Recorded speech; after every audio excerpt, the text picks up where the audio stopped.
So here's the warm-up question for today. So yeah, you can see it's going to be a non-vegetarian question. But I think one of our presenters is, or one of your educators is a very ardent vegan. So for him, the sheep is made of soy. Okay, so I gave you a clue as to who is that. I don't mind animals eating animals. Okay, so he's vegan only for humans then.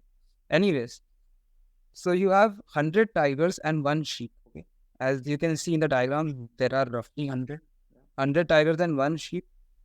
And it is the case that that island has only grass, so the tigers don't eat grass, they want to eat the sheep. Yeah. Oh, sorry, I'm wrong. Tigers can eat grass, but they would rather eat the sheep. Like the tigers want to eat the sheep. That's the main point. But here's the constraint. Each time only one tiger can eat the sheep. So you cannot have the sheep being shared. Right? You can't, like, usually if you see how a pride of lion hunts, they share their meal. But tigers generally don't hunt in packs, but just assume there is no sharing. They, like some tiger, if they go and kill the sheep, they eat the. But there is this very interesting thing that happens, that the tiger, whenever the tiger eats the sheep, they will become a sheep. Right? It's like there is some sheep virus or sheep infection that the sheep is carrying, that if you eat the sheep, you will yourself become a sheep. Right? And what is the second rule? The tigers are perfectly rational and smart. What does that mean? That means that first, their priority is to survive. I'll try to elaborate more on the points, but let me just go through them first. The first priority of each tiger is to survive. That is, they don't want to be eaten. If the tiger closest to the sheep eats the sheep, they will become a sheep. And if there is another tiger, they will be eaten. Right? This is roughly what is going on. And the second thing is that if they can eat the sheep, if they realize that, oh no, I am safe, like if there is only one tiger and one sheep, well, yeah, I'll eat it. They want to not stay hungry. But their first priority is to survive, then next priority is to eat. Okay. So I don't know how well I have communicated the question, but I'll take a few examples to clarify the situation, and then I'll let you guys think on it for a while. Okay. If there are doubts, then speak up, because otherwise I'll just keep going at some decent pace and the lecture will be over before we know it.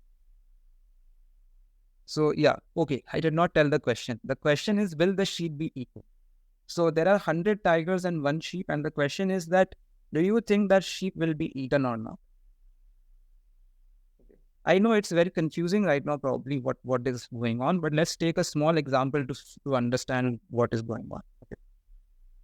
So suppose there is only one tiger and one sheep. I guess in this situation, everyone should understand that there is nothing here, right? The tiger just goes and eats the sheep. The tiger eats the sheep and the tiger becomes the sheep after that. The tiger will convert to a sheep. So this is, let's call this tiger 1 or something. I'm just giving it a name. So tiger 1 will eat the sheep and then become the sheep. Now, right? But now something interesting will happen when there are two tigers and just one sheep. So there is tiger 1. There's tiger 1 and there's tiger 2. But do you think tiger 1 will try to eat the sheep? The answer to that is no. Because if tiger 1 tries to eat the sheep, what will happen? At the end of that, tiger 1 will become the sheep. So this is sheep. My drawing is horrible, but yeah, you have to use some imagination. So tiger 1 will become the sheep. And then this tiger 2 is just standing, right? Whatever this tiger 2 was, I don't know how to perfectly replicate the tiger, but tiger 2 here is just standing and watching this. And now the tiger 1 has become a sheep, tiger 2 will just eat tiger 1. So at the end of that, tiger 2 will also become a sheep.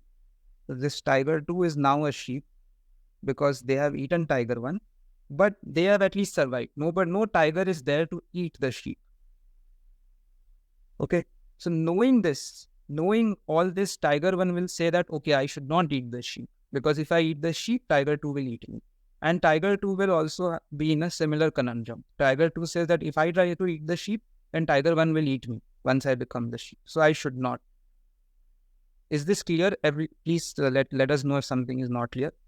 Now I will let you think what happens. So you can already see a meta principle at play. We took that 100 and we simplified our lives. That 100 was just a placeholder, right? Why should something special happen if there are 100 tigers? Like the logic, whatever is the spirit of the problem, will also be captured with smaller values. So you see this thing, if you can, this is a small thing which you can do for yourself. At least every time you see a parameter or a number, replace it with a smaller one. Okay. So here we took the example of one tiger, two tiger. I haven't told you what happens for 3 tigers, but I will encourage you to figure out what happens for 3 tigers. And if you can, then figure out the whole problem, like what would happen for 100 tigers. So we'll wait for roughly a minute or a minute and a half, I guess a minute and a half. And hopefully you guys will have some interesting ideas. Do you want to show them the last slide so that they have the question in front of them? Okay, but yeah. So that can we somehow not have that panel flashing every time? What is going on with that? Which panel? There is this whole black rectangle that shows up with a lot of options. Okay, yeah. No, that happens when I touch the screen. I'll try to avoid. Oh. Also, that try to leave a rectangle, top left rectangle empty or something. Just keep that in mind. So that I'll always keep the top left rectangle empty. I have designed this. I guess this is enough space, right? Right. Yeah. Most of the time it is anyway fine, but sometimes it's a problem. So if people want the other slide, then I can also put that slide up. Wow. Just let us know which slide is more comfortable. So I guess there was at least 2 minutes have passed, I suppose. So let's try to collect some ideas about the 3 tiger case at least. What do you think will happen for the 3 tiger case? It's not really that much. It's not too difficult, right? Even that you already know what happens for the 2 tiger situation. Anybody wants to speak up? There are 2 responses in the chat. One is he thinks the sheep will be eaten in the case of 3 tigers. Mm-hmm. And then Ishan says sheep won't be eaten at all. In the 3 tiger situation? In the 3 tiger situation, I presume. Okay. So let's try to understand this. And Mrunmayee, do you want to add something? What do you think will happen for the 3 tiger situation? I think probably they're writing on the chat, I suppose. Not sure. Okay, not sure. Fine. So in the 3 tiger situation, let's understand what's happening. Tiger 1, let's say you are tiger 1, okay? Just imagine yourself as tiger 1. And what are you going to think about? You're going to think about the following, right? That if I eat this sheep, I will become a sheep. Okay, if I eat that sheep, I'll become a sheep. That's fine, right? So what will be the situation? You are not eaten the sheep. You're just thinking. What will be the situation? Okay, you are now a sheep. So this is tiger 1. This is tiger 1 who has converted to a sheep. And there are 2 other tigers remaining. Okay, tiger 2 and tiger 3. Wait a second. This is something I already know, right? It is exactly the situation that is on that side, on that column. Here, what was our conclusion? Here, our conclusion was sheep is not eaten. Okay. Here, our conclusion was eaten. So now, do you guys want to give a guess as to what will happen? Should tiger 1 eat the sheep? Or if you were tiger 1, would you eat the sheep? Ishan and Mrunmayee, I think Shubhajit already understood it. Yeah, I think they're nodding their head. At least Ishan is nodding. So Ishan thinks yes. I don't know if Mrunmayee probably also thinks. Okay. So I guess from here, it should be clear that we are going to eat the sheep, because once we eat the sheep, neither tiger 2 nor tiger 3 is going to eat us. Why? Because if they do, then whatever we just argued for the two tiger situation will repeat. There is no difference. Right? So here the answer would be E. Is there any doubt? I sort of feel there are a few puzzled looks. So this takes care of the three tiger situation. Right? We reverted back to what we had just established for the 2 tiger situation and concluded something for the 3 tiger situation. This is a glimpse of induction, which we don't need to actually formally know, but I'm just putting it out there. Using a smaller result to conclude a more general result. Using a result for 2 tigers to conclude a result for 3 tigers. Yes, Abhishek, do you want to add something? So Mrinmay is asking for an explanation as to why the sheep will be eaten in the 3 tiger case. Okay. So in the 3 tiger case, Mrinmay, do you first forget the 3 tiger situation? Let's look at the 2 tiger situation. Okay. The 2 tiger situation, tiger 1 will not eat the sheep. We established that. Why? Because if tiger 1 eats the sheep, tiger 1 becomes a sheep, then tiger 2 will eat that sheep. And tiger 1 doesn't want to get eaten. Right? So if there are only 2 sheep, tiger 1 is not going to eat the sheep, tiger 2 is also not going to eat the sheep. If there are 3 tigers, then tiger 1 is thinking that should I eat the sheep or not? So suppose I eat the sheep. Then I will become a sheep. But there are 2 tigers remaining now, tiger 2 and tiger 3. Right? But tiger 1 knows that this is the situation where there is 1 sheep and there are 2 tigers remaining. In this situation, none of the tigers make a move. We've already established that. So tiger 1 just says, okay, I have a free meal, let me eat the sheep. Okay. I think he understood. All right. So now the question to you guys is, what is going to happen when there are 100 tigers? I'll give you another minute or minute and a half to mull over this. Try to answer the question for 4 tigers, 5 tigers, and see whether you can understand what's going to happen. You guys can write your answers in the chat or unmute yourself and also tell us your ideas. So at least you should have found an answer for the 4 tiger situation. You should have had some thoughts about what you can say. Does someone want to suggest an idea? And I can't read the chat, so Poonam and Abhishek, one of you can tell me that. Yeah, so we do have some feedback. Subhajit is saying, if I'm not wrong, if there are odd number of tigers, the sheep will be eaten. And Benway is also agreeing with that. Okay, that is good. And Ishan is going to say something. Yes, Ishan, please say. Ishan has messaged me directly. Somehow his settings are so that his messages only come to me. But he agreed with the... Oh, okay. So all of you agree with the consensus that if there are an odd number of tigers, the sheep will be eaten. And if there are an even number of tigers, then the sheep won't be eaten.